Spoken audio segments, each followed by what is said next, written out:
माननीय ओवैसी साहब।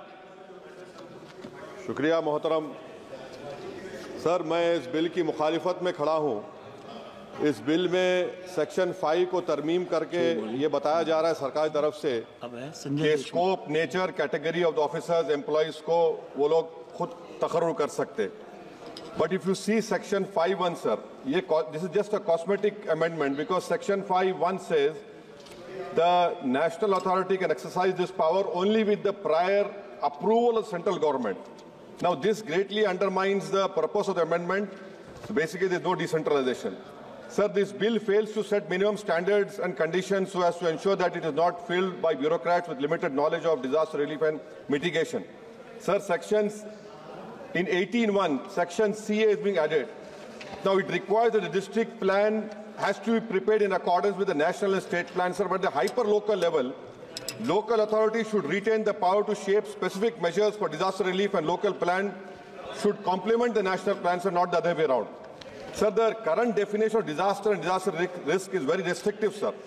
It does not include some of the major national disasters like heat waves and pollution. Sir, globally, heat waves are accepted as climate-related disaster, giving the ramification on ecosystem, human health.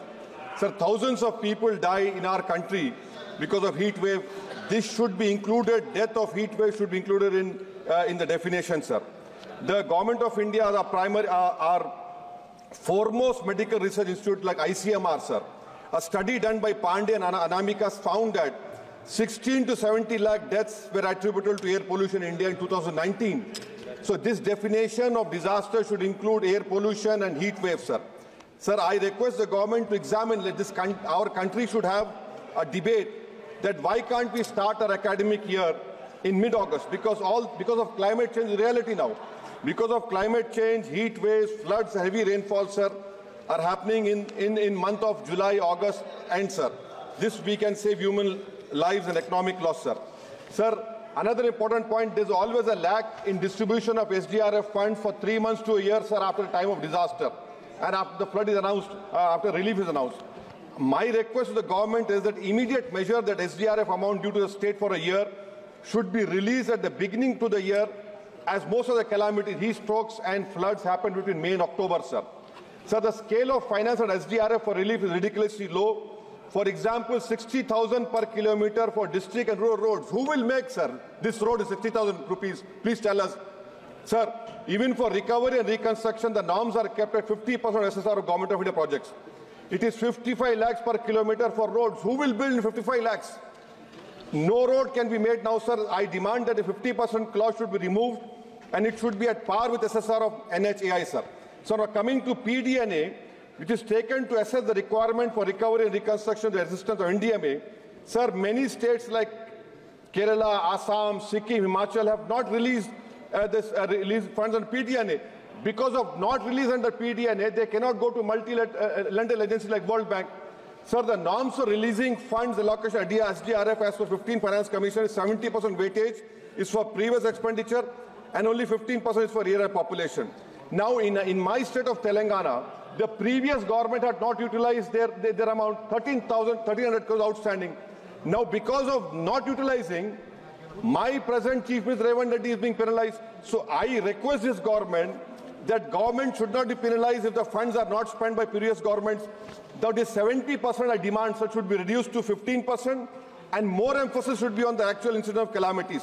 Sir, I demand from the government, this FRBM limit of 3% is there. Let 0.5% be earmarked for natural disasters. See, climate change is a reality, sir. So 0.5% should be earmarked in the FRBM so that the state governments can go to multi-lending and say World Bank. And last point, sir. In my state in August, September, the Honorable Minister, Mr. Bandi Sanjay is sitting over here. In August and September 23, we had floods and huge rainfall. 10,000 crores has been the loss. Only 2,300 crore damages to roads, sir. Still now, government is not releasing the money. Districts like Mahbubabad, Suryapet, Khammam and Warangal have suffered huge losses. There has been human loss, cattle loss, property loss, especially of Dalit community. I am concluding. So I demand that the request being made by the Honorable Chief Minister Revan Reddy on behalf of Telangana, Mr. Bandi Sanjay should pursue it. And ensure Telangana has done justice. Lastly, sir, vacancies NDRF, sir, there are 14,197 personnel in service against the sanctioned strength of 18,557. And why are you not able to stop mudslides, floods in which are happening in Himachal and Kerala? Floods are happening in Bihar. What are you doing? NDRF fund is 600 crores. Is 600 crores enough? Why don't you increase it to 10,000 crores when money is no issue for you? Every time we say. So that is why, sir, I oppose this bill on this ground. Thank you, sir.